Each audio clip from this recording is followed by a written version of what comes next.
Kemudian Anda sudah tahu caranya menggambarkan garis beban, menggambarkan titik operasinya atau quiescent-nya, yaitu titik Q-nya. Ya. Kemudian kita ngomong apa sih untungnya atau apa kurangnya dari bias basis.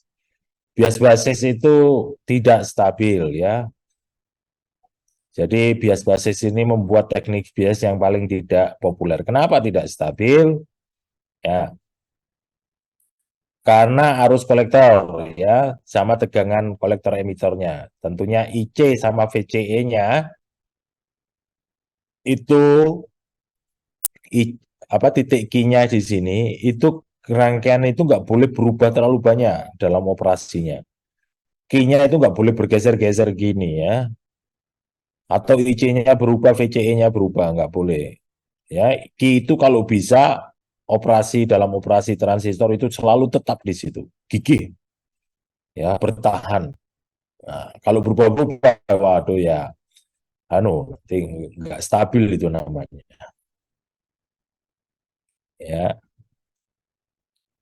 karena nilai IC sama VCE-nya. Kenapa kok bias basis ini IC sama VCE-nya berubah itu? Apa namanya titik Q-nya jelas bergeser ya. Kenapa? Secara alamiah tadi Anda sudah belajar penurun apa daya di rating ya, di rating. Ya, pengaruh suhu ya.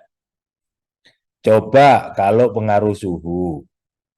Pengaruh suhu IC itu juga akan terpengaruh oleh suhu. Suhunya naik dikit, IC-nya bisa turun. IC-nya turun, apa konsekuensinya? Q-nya berubah nggak? Berubah. Oke, kayak gitu aja mainnya. Ya. Nah, bagaimana sekarang teknik-teknik yang lain? Teknik berikutnya adalah bias pembagi tegangan seperti ini. Oke, di mana di situ ada R1 dan R2 yang disebut biasnya pembagi tegangan. Sehingga nilai titik ini apa tegangan titik ini adalah sama dengan tegangan VB tentunya ya. Itu adalah untuk membias basisnya ya. Memberikan tegangan pada basisnya. Nggak ada resistor di sini. Adanya di kaki sebelah kiri sama kaki sebelah kanan. Oke, ini adalah bias pembagi tegangan. Apa bedanya lagi? R di sini dipasang di RE-nya. Dengan konfigurasi lihat sama. Karena di sini tegangannya 12 volt, ada R1 sama R2, rangkaian listrik Anda sudah apa itu belajar, maka tegangan di sini itu adalah tegangan pembagi tegangan antara R2 dan R1. Rumus pembagi tegangan di R2 itu sama dengan R2 dibagi dengan R2 tambah R1. Di mana tegangan di R2 itu adalah sama dengan tegangan pada basisnya. Lihat ini, tegangannya adalah 2,38 volt. Tegangan emitter ya, 0,7 volt lebih kecil dari tegangan basisnya. Itu harus syaratnya. Ya, tegangan emitter di sini itu harus 0,7 di bawah. Kalau tegangan basisnya sama dengan tegangan emitter, transistornya operasi enggak? Enggak kan? Ya, karena enggak bias itu diodenya.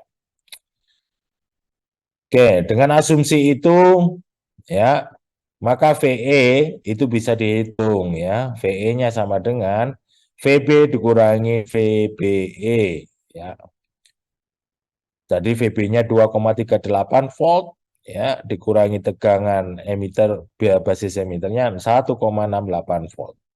Sehingga dengan asumsi ini ya VE-nya lebih rendah 0,7 volt ya ditemukan 1,68 volt maka kamu bisa pasang RE di situ sehingga tegangannya itu 1,68 maka ya IE-nya bisa dihitung tuh.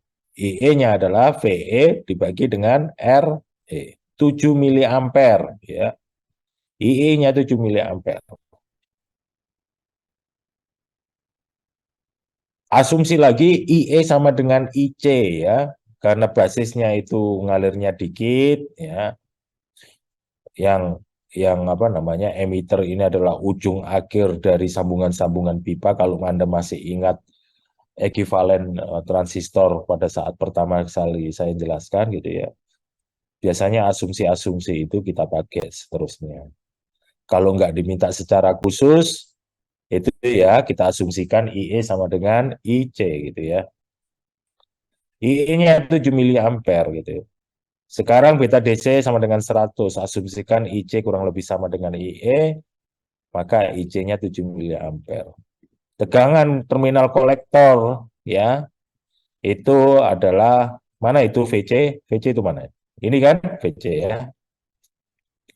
VC ini di sini sebenarnya adalah tegangan kolektor emitter ditambah tegangan emitter. Bisa dilihat? Tegangan VC di sini itu adalah tidak lain adalah penjumlahan tegangan kolektor emitter di sini ditambah tegangan emitter. Betul? Ya? Paham? Halo? Oke. Ya. Nah, di situ VC sama dengan VCC dikurangin ICRC karena IE-nya tadi diketahui, IC-nya diasumsikan sama, bisa dihitung nih. Berarti VC-nya di sini 8 volt ya. Ini VC-nya 8 volt. Oke, sehingga VCE-nya bisa dihitung. VCE-nya apa? VCE-nya adalah VCC dikurangin IC kalikan RC ditambah RE. Ya. Kita ketahui 6,32 volt. Seperti yang telah disebutkan sebelumnya, ketika transistor jenuh, VCE kira-kira 0 gitu ya. Dengan rumus ini, Anda bisa tarik garis bebannya. Ya, kalau IC-nya 0, VCE-nya sama dengan VCE cutoff-nya sama dengan VCC. Kalau IC-nya di sini, kalau VCC-nya 0, kalau VCE-nya 0, VCC sama dengan IC plus IC kalikan RC plus RE. Sehingga IC-nya saturasinya 12,1 miliampere. Daerah cut off-nya itu 12 volt. Kalau kita gambar ini, set gitu ya. Semua hasil perhitungan telah dilakukan, dapat digunakan untuk menggambar garis beban. Ini tadi hasil perhitungannya. Ya, ini untuk latihannya, Anda bisa hitung dengan cara yang sama. Oke, Anda bisa menggambar garis beban bagi tegangan. Ini kalau apa namanya latihan kita pakai PNP, PJT PNP ini. Ya, Anda bisa ikutin latihan-latihan ini.